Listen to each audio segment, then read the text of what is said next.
கோடி மக்களோட ரிவைஸ ஒரே மந்த்ல எப்படிங்க ரிவைஸ் பண்ண முடியும்?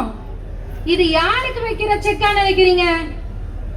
மக்களே நீங்க சொல்லுங்க, எத்தனை சார் வந்தாலும் எத்தனை ரிவிஷன் வந்தாலும் நம்மளோட ஓட்டு 2026ல யாருங்க?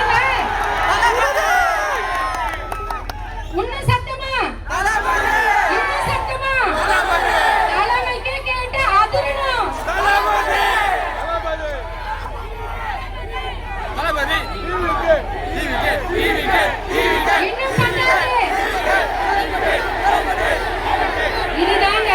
இதுதான் உங்க மனசுல எல்லாம் கோட்டெல்லாம் கட்டி வச்சிருந்தீங்கன்னா தகர்த்துடுங்க. 2026 ஒரே சொல்யூஷன் எங்களோட தளபதி மட்டும்தான்.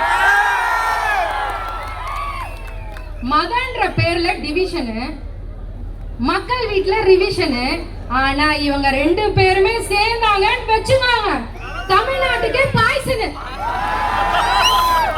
யார சொல்றேன்னு உங்களுக்கே புரிஞ்சிருக்கோம் மக்களே. விழிச்சுக்கோங்க, முடிச்சுக்கோங்க. 2026 ஒரே டார்கெட், நம்மளோட தளபதி தலைவர் அவர்கள் மட்டும்தான்.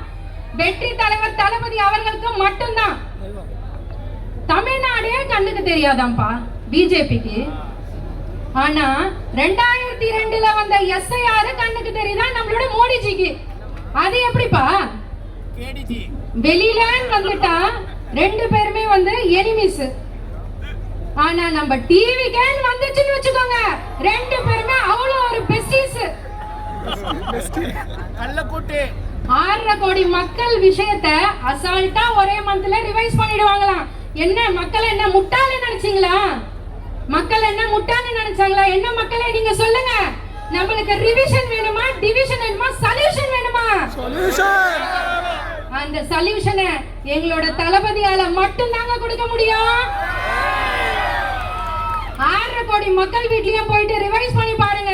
எல்லாரோட வீட்லயும் சொல்லுவாங்க தளபதி வெற்றி தலைவர் தளபதி அவர்கள் மட்டும் தான். அப்ப தெரியும் உங்களுக்கு.